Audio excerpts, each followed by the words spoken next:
I've been haunted by a symbol, the all-seeing eye. Not as surveillance, not as paranoia, but as love. Imagine two beings who feel painfully separate. Then imagine a third presence, a higher dimension that truly sees them both at once. In the very act of seeing, something begins to bridge the gap.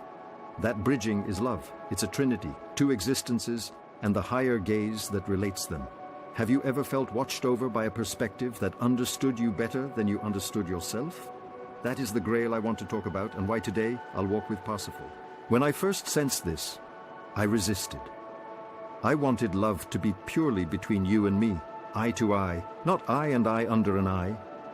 The idea that something higher had to relate us felt like surrendering control. But the more I lived, the more I saw that whenever union happened, it came from something larger than my will, like the sky opening between two islands. I'll confess, I've tried to stitch relationships together by force, by logic, by timing, only to watch them fray. Maybe you've tried too. It's humiliating and liberating to admit there's a third presence we must invite. Parsifal's story begins in naivete. He blunders into a mysterious castle, the Fisher King's domain, where a luminous Grail is carried in solemn procession. He is moved but silent, afraid to ask the healing question. That silence is the refusal, my refusal to let the higher gaze relate things. I've done that with people I love, witnessing their pain, sensing an invisible bridge available, yet not daring to name it. Jung would say, the hero resists the call to individuation, to a consciousness that can hold opposites. We cling to a smaller identity that can't afford the risk of seeing truly. Krishnamurti once pointed to the miracle of observation without the observer, seeing without the rigid center. The refusal is exactly our attachment to the observer, to the I that wants to control love's terms. Hegel, on the other hand, spoke of spirit reconciling differences through a higher synthesis. The Grail is that synthesis, the higher term.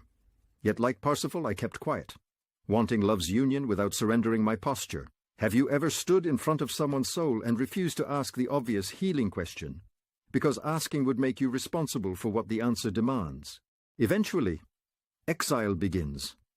Parsifal leaves the Grail castle bereft, wandering the forests. I too wandered, through relationships, projects, self-improvement binges, trying to replicate the glow without the gaze. It was a season of thresholds. Crossing the boundary meant admitting that love is not a contract between two isolated selves. It is a participation in a larger field that sees us. The all-seeing eye is not tyranny but mercy. It relates what I cannot relate on my own. Jung would call this the self, the organizing center beyond ego. To love is to step into that field and let it arrange us. Crossing the threshold also meant a vow. I would start naming what I saw.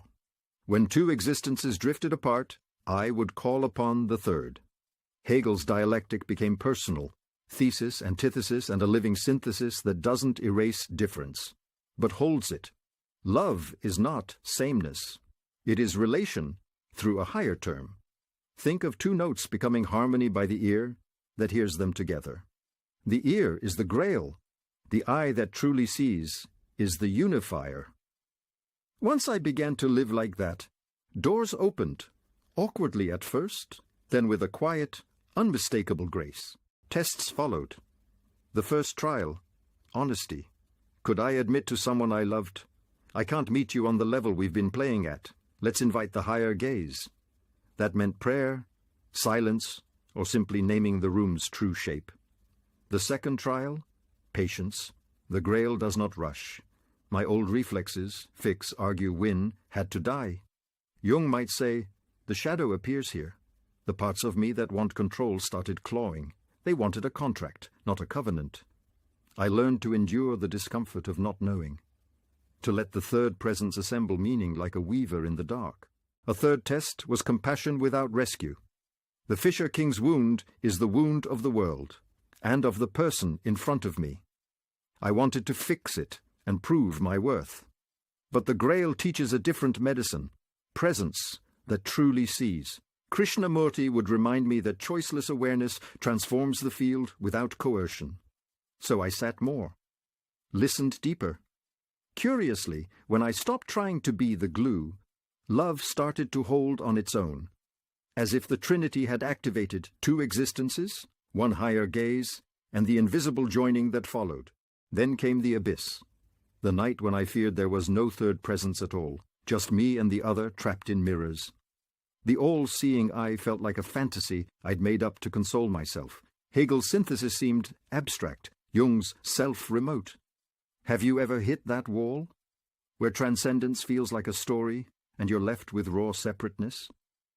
In that dark, I remembered Parsifal's return to the castle.